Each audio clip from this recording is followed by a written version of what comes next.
Good day, guys. Welcome to Tony Tech Pro. This is our fourth video on solar inverter design for beginners.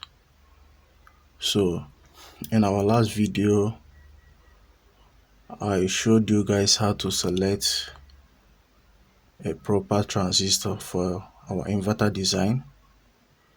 The reason why we put the resistor, and also the reason why we parallel the MOSFET. And in today's video, we are going to go into our first topology, which is the push-pull topology.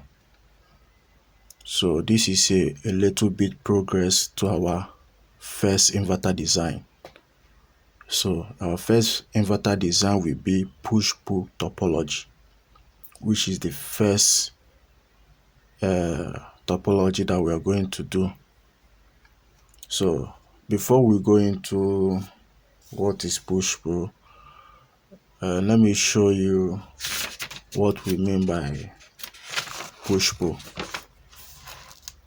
When we talk about push-pull design, it simply means that we are going to make a use of transformer that has a center tap.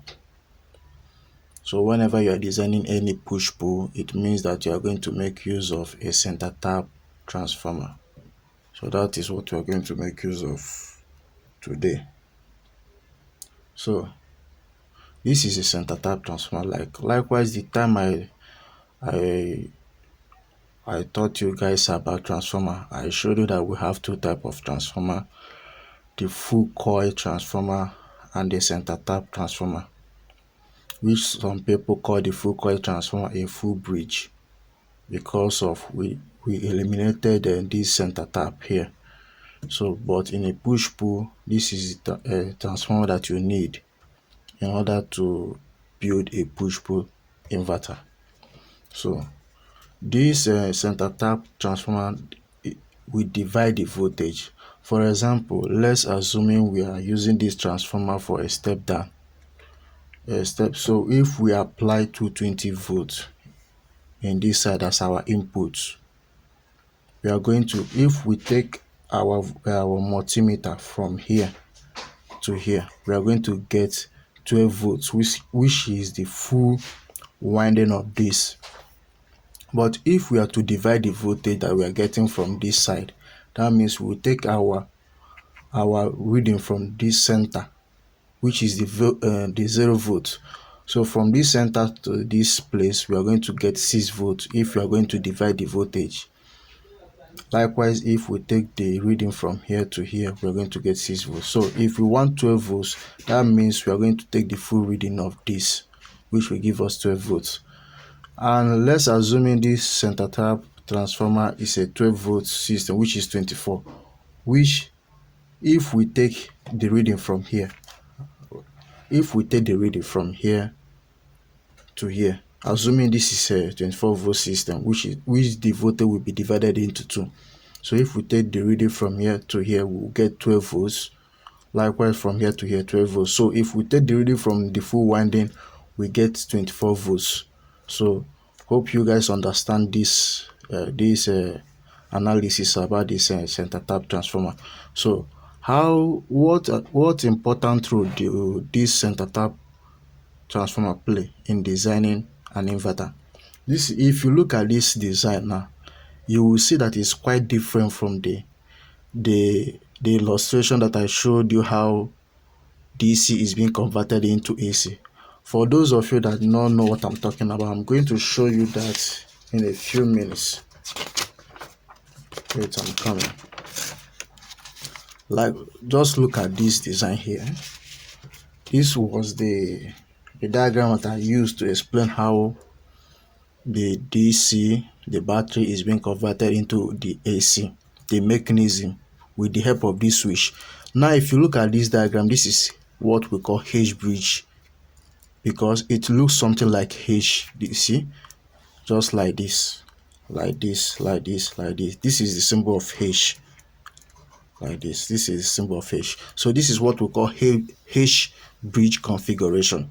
Then I will also discuss the importance of this H bridge configuration. But now what we are looking into in this video is push-pull topology, which does which does not make use of this H bridge, this configuration. Likewise, I said that whenever that inverter have so many topology in designing an inverter to achieve a particular something, or for a better efficiency. So I will tell you the difference, the efficiency of this H bridge and the efficiency of the push-pull topology. So this push-pull topology is not the same configuration with this one. This is a H bridge configuration. So let's go back to what we are discussing today, which is the push-pull topology. So this is the push-pull topology. I want to show you how the switching of the push-pull topology occurs in order to have a 220 volts at this output. Now, before I dive into all this, let's talk about PWM and SPWM. So this thing that you are seeing here is a signal. Remember what I told you in our last about how DC converter, how this DC is being converted using that H bridge configuration that I showed you with a switch. Which, if we on the switch 1 and switch 4, how current will flow, and if you off the switch 1 and switch 4 and on 2 and 3, how it will flow to change the direction. So this is another mechanism. This is a pulse. This signal will be the one to control the switching, not we, the women being, not we controlling it manually. This pulse is what is going to do the controlling of the switching. So that's why we call it PWM. And this PWM simply means pulse width modulation, and this SPWM means sinusoidal pulse width modulation. When you are talking about sine wave inverter, you talk about this signal.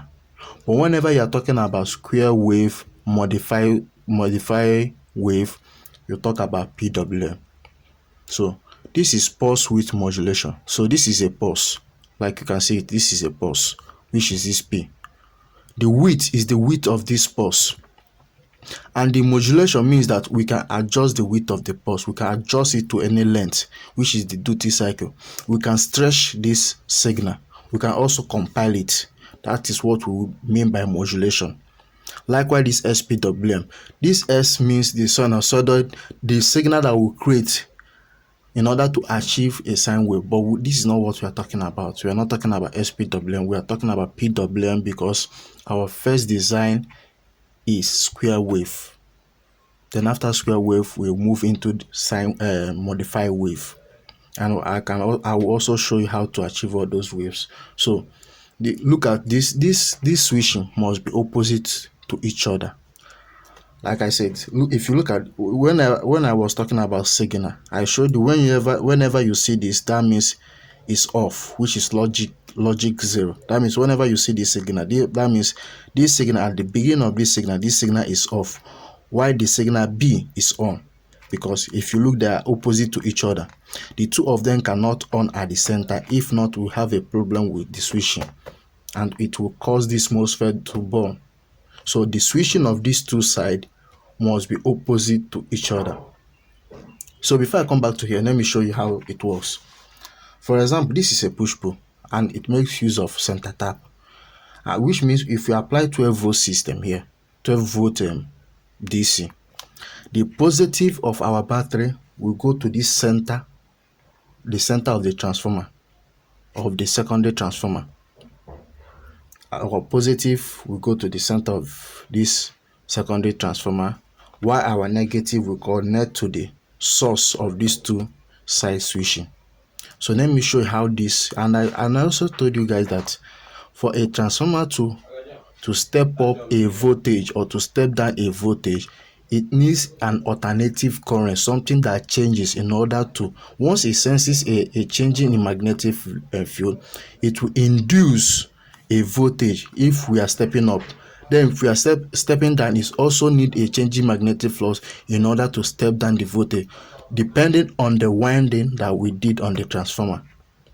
So now that we are stepping up this 12 volt system, that means we are using the low side, which is 12 volt system, because 6 the voltage will be divided into 2, which means half of this winding will be 6, half of this winding will be 6. That 6 volt will flow through half of the winding. So that's why we are putting the positive of our battery here. Then the other winding will go to the drain of the other MOSFETs. Now those switches that you saw me using in the explanation of that how the inverter converts the DC to AC, those switches is being replaced with these MOSFETs. Okay, so the drain of this MOSFET will go to one side of the winding here, and the other drain of the other switch MOSFET will go to this side of the winding, while this center tap will go to the positive of the battery, and the negative will connect to this negative the source of this two MOSFET, while this one is their gate. So this is the gate. This is where the signal is being fed in. Likewise here. So this signal will be opposite to each other. These two switches must not on at the same time. It needs to on, this one needs to on, then this one off, and this one needs to on, this one off, in order to be able to create that changing magnetic flux, that changing current, in order to amplify the voltage. So how did it work? If we connect positive voltage here, and we on this one, once this one is on and this one is off, that means the current will flow from this center tap through here back to the negative, which is the ground. We can say ground or negative depending on whatever you want to use it for. And we know that this one is off, so the current cannot flow through here, because this switch is off, this MOSFET is off, so current cannot flow through here. That means and this one is on, this one is off, so the current will flow through here to this half of the winding. If you look at the color, I use a color indication to demarcate the two winding, so it will follow here, back. Then at that time the signal will change. This one will on, this one will off. Then the current will also flow through here. So if you look at the changes, you will see that this transformer has already detected a changing current, because it will change here and it will change here. See that it is detecting a changing current, which will amplify that 12 volts battery system into 220 volts, depending on the signal that is being fed into it. This is the signal that will be controlling the switches, and this signal will operate at 50 Hz, and this is a square wave signal. So if we check the waveform of this inverter, it is a square wave. Okay, so that is how it works. Just look at this, look at the signal. If you see this signal, you will see that this signal is opposite to each other. This one is low, which is off, and this one is on, which is signal A and signal B. This one is on, this one is off. At the time that this one will be off, this one will be on. At the time that this one will be off, this one will be on. Likewise, it goes to the amount of frequency that we are using, 50 Hz frequency, which is 50 cycle of this signal.